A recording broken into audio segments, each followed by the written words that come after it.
नमस्कार साथियों, स्वागत है आप सभी का आपके अपने ऑनलाइन संस्थान परीक्षा टेक में। कैसे हैं सभी? रेलवे टेक्नीशियन आंसर की देखने के बाद आप सभी लोग केवल एक बात की चिंता कर रहे होंगे कि आखिर कट ऑफ कितना जाएगा, और इस बात का भी इंतजार कर रहे होंगे कि परीक्षा टेक पे आपका बड़ा भाई आलोक सर कब ये कट ऑफ की वीडियो लेके आएंगे। क्योंकि जो सबसे ज्यादा विश्वास आपने अपने बड़े भाई पे जताया है, इसके लिए बहुत बहुत आभार प्रकट करता हूँ। बच्चों, आंसर की आए हुए 3-4 दिन हो गए और मैं तुरंत ही इसका कट ऑफ की वीडियो इसलिए नहीं लेके आया क्योंकि एनालिसिस करने में समय लगता है। आपको पता है कि मैं उन संस्थाओं में से नहीं हूं कि मुंह उठाए और आपको कुछ भी बोल दिए इस बात को बिना सोचे विचारे कि इस पे बच्चों पे कितना प्रतिकूल या अनुकूल प्रभाव पड़ेगा।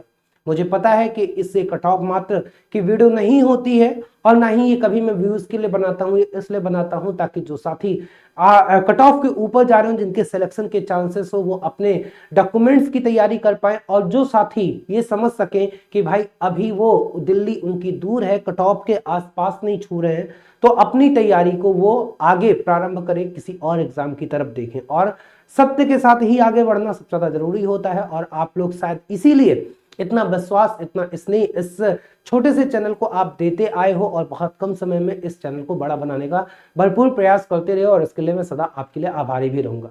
चलिए हम लोग साथी प्रारंभ करते हैं आरआरबी टेक्नीशियन का 2 लाख से ज्यादा डेटा। मैंने बोला था कि मेरे पास डेटा जब तक बहुत ज्यादा कलेक्ट नहीं हो जाते तब तक मैं इस पर कोई डिसीजन नहीं लूंगा। मैंने आपसे गूगल फॉर्म भी भरवाया था, जो गूगल फॉर्म भरवाया उसमें हालांकि बहुत ज्यादा डेटा नहीं आए, 20-25 हजार बच्चों ने केवल डेटा दिया। कम भी नहीं होते बहुत, लेकिन बहुत ज्यादा भी नहीं होते। जहां पे आपके 23 लाख फॉर्म पड़े हो, और 23 लाख फॉर्म में करीबन 16-17 लाख बच्चों ने पेपर दिया हो। वहीं पे कुछ ऐसी भी वेबसाइट्स थी जहां पे आप लोगों ने अपना स्कोर कार्ड चेक किया, कई संस्थान चेक किया, और उनके पास से डेटा निकल के आया। जैसे मैं नाम नहीं ले सकता, लेकिन बहुत सारी ऐसी वेबसाइट है जहां पे आप लोगों ने स्कोर कार्ड चेक किया। उन सबके डेटा को कलेक्ट करना, हमारे पास जो डेटा है उनको कलेक्ट करना, आपने जो हमें कमेंट दिया था उसके डेटा को इसमें इंक्लूड करना, और उसके बाद अन्य जो संस्थान जो बोल सकते हो कि ऐसे यूट्यूब चैनल जो रेलवे के लिए जाने जाते हैं, जिनकी कम्युनिटी पे आप लोग की जो पोलिंग होती है, उन सब को आधार बनाते हुए इस वीडियो को मैं लेके आया हूं। तो ये डेटा केवल मेरे डेटा पे डिपेंड नहीं करता, ये डेटा आपके दिए हुए डेटा पे डिपेंड कर रहा है। पहली बात मैं आपको ये बता दूं। दूसरी बात, केवल मेरे चैनल के डेटा नहीं है, ये तमाम ऐसे रिसोर्सेस, चाहे जहां पे अपने स्कोर कार्ड चेक किए, चाहे हमारे आपको गूगल फॉर्म भरे, चाहे हमारे आपने कमेंट दिए, या किसी अन्य ऐसे संस्थान पे जहां पे आपने कमेंट किया है, उन सभी के डेटा को कलेक्ट करके 2 लाख प्लस डेटा, जो ऑथेंटिक डेटा, जो इसमें बोल सकते हो कि रिलेवेंट डेटा थे, जो मुझे लगे कि गलत डेटा हो सकते हैं, उन्हें मैंने रिमूव कर दिया। और उसके बाद जो फिल्टर 2 लाख डेटा है उन पे मैंने काम किया। 2 लाख डेटा पे काम करना आसान नहीं होता, आप सभी को पता है, लेकिन आपके लिए कुछ भी, ये मैं हमेशा बोलता आ रहा हूं। और फिर एक एनालिसिस बहुत बढ़िया, 12 पीसीएम का कट ऑफ। सबसे पहले मैं इस वीडियो में आपको 12 पीसीएम कट ऑफ बताने वाला हूं, फिर आपके ITI trade wise cut off बताने वाला हूं। कौन सी शिफ्ट इजी और हार्ड है। हार्ड और इजी शिफ्ट बताने के पीछे कारण केवल एक है कि नॉर्मलाइजेशन में कितने अंक बढ़ेंगे। क्योंकि एक चीज आप लोग समझिएगा, अभी जो आप अपनी स्कोर दिए वो रॉ मार्क्स है, वो आपका कोई फाइनल आंसर की या फिर आपके ऑब्जेक्शन का बात का नहीं, और ना ही नॉर्मलाइजेशन के बात का है। रॉ मार्क्स के बाद आप ऑब्जेक्शन करोगे, उसमें किसी नंबर के बढ़ेंगे, किसी के कम होंगे। नो डाउट आंसर की से आपने स्कोर कार्ड ही मैच कराया है, तो अभी जो ऑफिशियल आंसर की है लगभग उससे डेटा है। लेकिन ऑब्जेक्शन आने के बाद, फाइनल आंसर की आने के बाद 2-3 नंबर ऊपर नीचे सबके होते हैं, और नॉर्मलाइजेशन होने के बाद ये नंबर का फर्क जो होता है वो ज्यादा पड़ जाता है। लेकिन कितना फर्क पड़ेगा, जैसे आपको पता है कि 20 तारीख से पेपर प्रारंभ हो गया था, हालांकि 20 तारीख को केवल 2 ही शिफ्ट में पेपर हुआ था।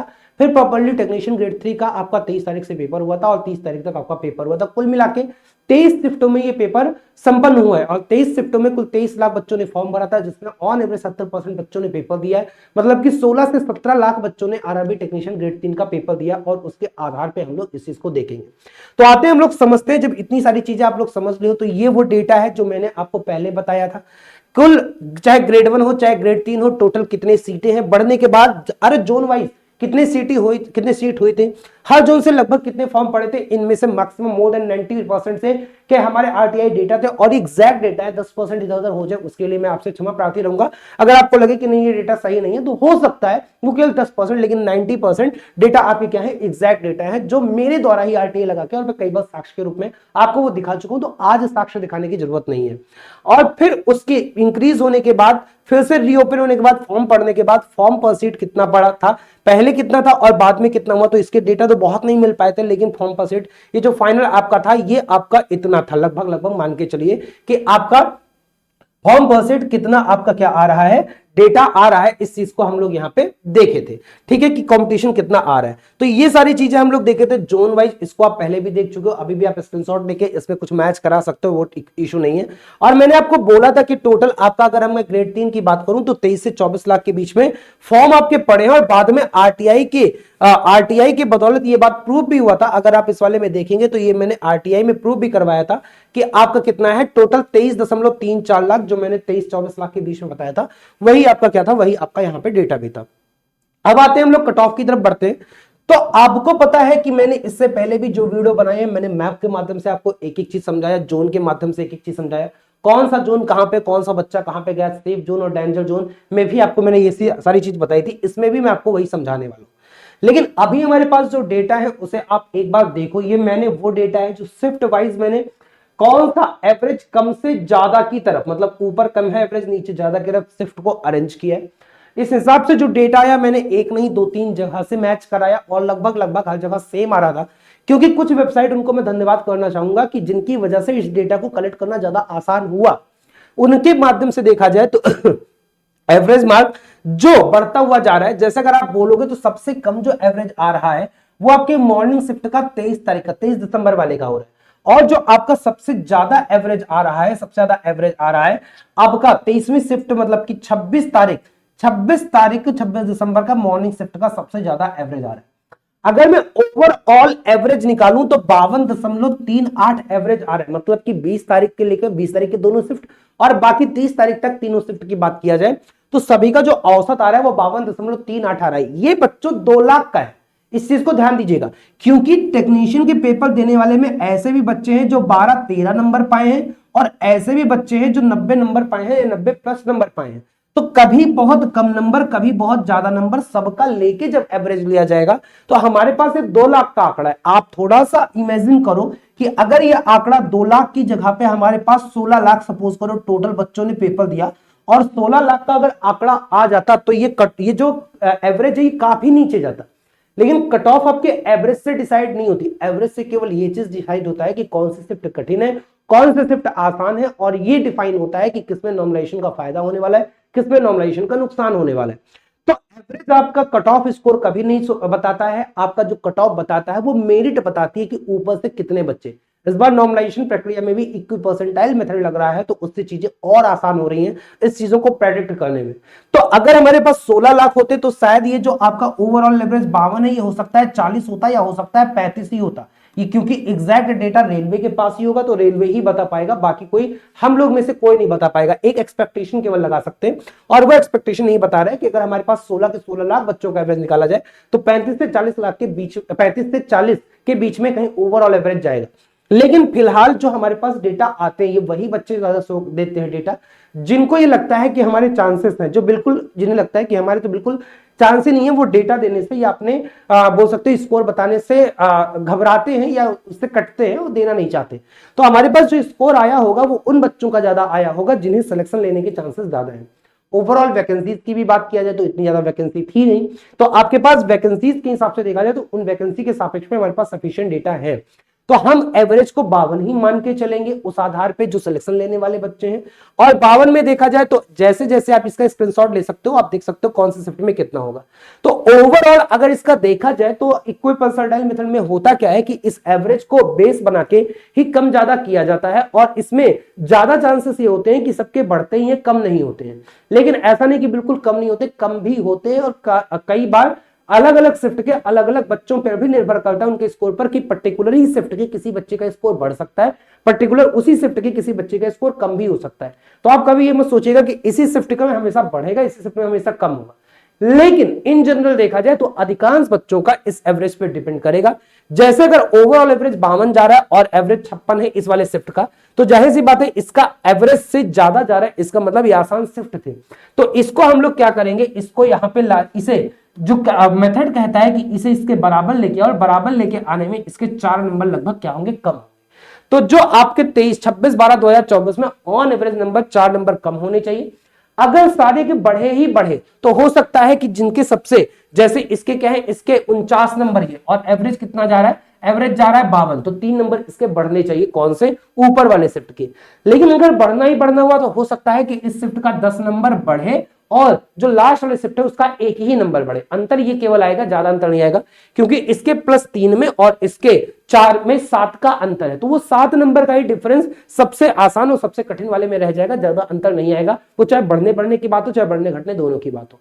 तो आप एक ऑन एवरेज लेके चलेंगे कि इस वाले शिफ्ट के, जो यह शिफ्ट है, इस वाले शिफ्ट के लगभग 4 नंबर कम होंगे। ऐसे अगर यहाँ पे बात करें लगभग 3 नंबर कम होंगे, ऐसे यहाँ पे भी लगभग 3 नंबर कम होंगे, यहाँ पे लगभग 2 नंबर कम होंगे, यहाँ पे भी लगभग 1 नंबर कम होंगे, यहाँ पे भी 1 नंबर। तो इन सब शिफ्ट के लगभग 1-1 नंबर क्या होंगे, दशमलव में भी आप लोग देख लीजिएगा। यहाँ पे आपका लगभग कोई नंबर कम नहीं होगा। ऐसे अगर बात किया जाए तो यहाँ पे भी कोई नंबर कम नहीं होगा, पॉइंट में भले हो।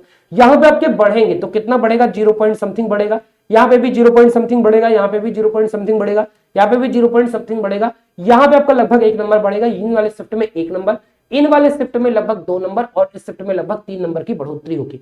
तो किस शिफ्ट में आप लोग देख लीजिएगा कितना नंबर का फायदा नुकसान हो रहा है, उससे आप लोग जोड़ते हुए चलिएगा और उसी आधार पे हम लोग कट ऑफ डिसाइड करेंगे। टफेस्ट शिफ्ट की बात किया जाए तो 23 दिसंबर मॉर्निंग की जो शिफ्ट है वो सबसे टफ लग रही है। इजीएस्ट शिफ्ट लग रहा है 26 दिसंबर मॉर्निंग की। तो सबसे ज्यादा फायदा सबसे ज्यादा किसको होगा, सबसे ज्यादा फायदा होगा इस वाले शिफ्ट को, 23 दिसंबर के मॉर्निंग शिफ्ट को। और नुकसान सबसे ज्यादा किसका होगा, या बोल सकते हो सबसे कम फायदा, सबसे ज्यादा सबसे कम फायदा ऐसा बोल सकते हैं, या फायदा और नुकसान बोल सकते हैं। तो किसका नुकसान होगा, नुकसान होगा 26 दिसंबर के मॉर्निंग शिफ्ट वाले बच्चों का। इस बात को ध्यान दीजिएगा, उनके नंबर कम हो सकते हैं, लेकिन जरूरी नहीं कि सबके ही कम, इनमें से हो सकता है किसी का बिल्कुल कम ना हो, क्योंकि वो पर्टिकुलर फॉर्मूला आप देखोगे तो स्कोर पे भी डिपेंड करता है। यही मैं आपको समझाना चाह रहा हूं। अब आते हैं हम लोग कट ऑफ के एनालिसिस पे। तो सबसे पहले मैं आपको जैसे बताया, मैं पीसीएम वाले बच्चों के लिए बताऊंगा, क्योंकि अभी ट्रेड वाले बच्चों का बहुत ज्यादा इंफॉर्मेशन नहीं है। तो मैं सबसे पहले इसके कट ऑफ बताने से पहले आपको यह बोलूंगा कि आप अभी भी इंफॉर्मेशन हमें देने में कतरा रहे हो, तो आप क्या करो, एक तो गूगल फॉर्म इस वीडियो के डिस्क्रिप्शन में सबसे ऊपर है, इसमें आप अपने ट्रेड का भी डेटा दो। साथ में मैंने बोला था कि आप वीडियो में साथ ही कमेंट करो, तो कमेंट में आपको क्या करना है, यह चीज ध्यान देना कि आपको कमेंट में क्या करना है। तो कमेंट में आपको कमेंट करना होगा, ताकि आपकी एनालिसिस ट्रेड वालों की और बेहतर मैं कर पाऊं। आपको करना है कि आपका ट्रेड कौन सा है, ट्रेड के बाद आपका जोन कौन सा है, जोन के बाद आपकी कैटेगरी कौन सी है, और कैटेगरी के बाद आपका स्कोर कितना है। ये 4 चीज हमें चाहिए। हमें ट्रेड भी चाहिए, हमें जोन भी चाहिए, हमें कैटेगरी भी चाहिए, हमें स्कोर भी चाहिए, ताकि मैं आपका हर एक चीज का कर पाऊं, बता पाऊं कि आपका कितना बन रहा है। और यही नहीं, इसके साथ आपको एग्जाम डेट आपका कौन सा था, और एग्जाम डेट के साथ आपका क्या था, आपकी शिफ्ट कौन सी थी। तो इतनी सारी चीजें हमें इंफॉर्मेशन आपको देना पड़ेगा। या आप गूगल फॉर्म में भी भरिए और इस वीडियो के कमेंट में भी करिए। साथ में आप कौन से ट्रेड का पहले चाहते हैं कि पहले किसका कर दिया जाए, पहले फिटर का कर दिया जाए, या पहले वेल्डर का कर दिया जाए, या पहले इलेक्ट्रीशियन का कर दिया जाए, या फिर पहले एमएमबी का कर दिया जाए, या पहले आपका वायरमैन का कर दिया जाए, या जो भी आपका ट्रेड हो, आप चाहते हो कि आपकी वीडियो पहले बने, तो आप मुझे कमेंट करिए। जिन साथी का कमेंट ज्यादा होगा जिन ट्रेड का, उसका मैं वीडियो पहले बनाऊंगा। मुझे पता है कि आप लोग अभी बहुत पेशेंस आप लोग देख चुके हो, और अब और टाइम ले रहा है, तो थोड़ा सा आपको दिक्कत हो रही है, लेकिन आप ये करोगे तभी मैं प्रायोरिटी के बेसिस पे इनकी वीडियोस बनाऊंगा। तो आप मल्टीपल टाइम भी कमेंट कर सकते हो, मैं काउंट करूंगा, जिस ट्रेड का ज्यादा कमेंट आएगा उसकी वीडियो में पहले बनाऊंगा। फिलहाल के लिए अभी मैं पीसीएम के लिए बना रहा हूं। पीसीएम में क्या था, जो 12th पास बच्चा था वो भी एलिजिबल था, और जो बच्चा आईटीआई किसी ट्रेड का था वो भी क्या था, एलिजिबल था। मतलब पीसीएम वाले बच्चे, पीसीएम वाले पोस्ट पे सारे के सारे 23 लाख जो बच्चे फॉर्म भरे थे वो सारे के सारे पीसीएम के लिए एलिजिबल थे। साथ में बता दूं कि अगर इसमें 70% बच्चों ने पेपर दिया है, लगभग 16 से 17 लाख के बीच में बच्चों ने पेपर दिया है, तो वो सारे के सारे बच्चे पीसीएम के लिए एलिजिबल है, और ये कारण है पीसीएम का कट ऑफ आसमान छूने का। तो पीसीएम का कट ऑफ बहुत सारे जोन में 90 तक छू रहे हैं, बहुत सारे जोन में 85 से 90 के बीच में, अधिकांश जोन में 85 से 90 के बीच में।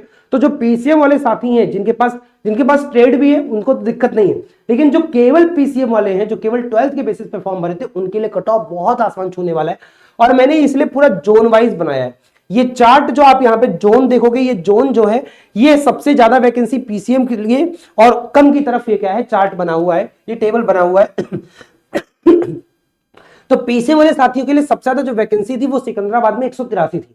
अब 183 मैंने क्या बोला कि जो आपका कट ऑफ बनता है वो परसेंटाइल के आधार पे बनेगा, मेरिट के आधार पे बनेगा। और एक चीज और आप समझिएगा कि यहाँ पे आप कोई दूसरा चरण नहीं है, केवल डीवी है, और रेलवे कहता है कि 1:1 रेशियो में बुलाया जाएगा, मतलब जितनी वैकेंसी है उतने बच्चों को ही डीवी के लिए बुलाया जाएगा। हालांकि ये गलत है। सपोज करिए कोई बच्चा डीवी से बाहर होता है तो वो वैकेंसी क्या रह जाएगी, वो पद तो खाली रह जाएगा अगर 1:1 रेशियो में बुलाओगे। लेकिन रेलवे यही तो चालाकी कर रहा है, वो कह रहा है कि यहाँ पे जो बैकलॉग होगा मैं अगले साल डाल दूंगा। तो वो ये कह रहा है कि मैं वैकेंसी निकाल रहा हूं, लेकिन वो इस बात की चालाकी दिखा रहा है डीवी में कम बच्चों को बुला के कि यहाँ पे उसे पता है कि मोर देन 20% 30% सीटें खाली रहेंगी। मतलब इस बार में से जो वैकेंसी अभी टेक्नीशियन की आई, इनमें से 4-5 हजार पद फिर अगली वाली जो वैकेंसी आने वाली, जो इसी जनवरी में आने वाली है, उसमें इंक्लूड कर देगा। तो ये बात चलो रेलवे पे मैं इस पर बहुत डिस्कस नहीं करूंगा। 1:1 के रेशियो में बच्चे बुलाए जाएंगे, मतलब जितनी सीटें उतनी बुलाए जाएंगे।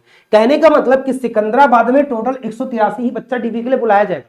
अगर सिकंदराबाद में 77 बच्चा अनरिजर्व का है तो 77 ही बुलाया जाएगा। अब आप ये सोचो, थोड़ा सा अनुमान लगाओ, पीसीएम में सारे बच्चे एलिजिबल है और अगर अनरिजर्व का केवल 77 बच्चा सिकंदराबाद से, सिकंदराबाद में अगर आप देखो तो ओवरऑल फॉर्म कितने अप्लाई हुए थे, अगर आप फॉर्म देख लो तो सिकंदराबाद में, मैं यहां पे आपको दिखा देता हूं, सिकंदराबाद में ओवरऑल जो फॉर्म अप्लाई हुए थे लगभग 1.1 लाख फॉर्म अप्लाई हुए थे।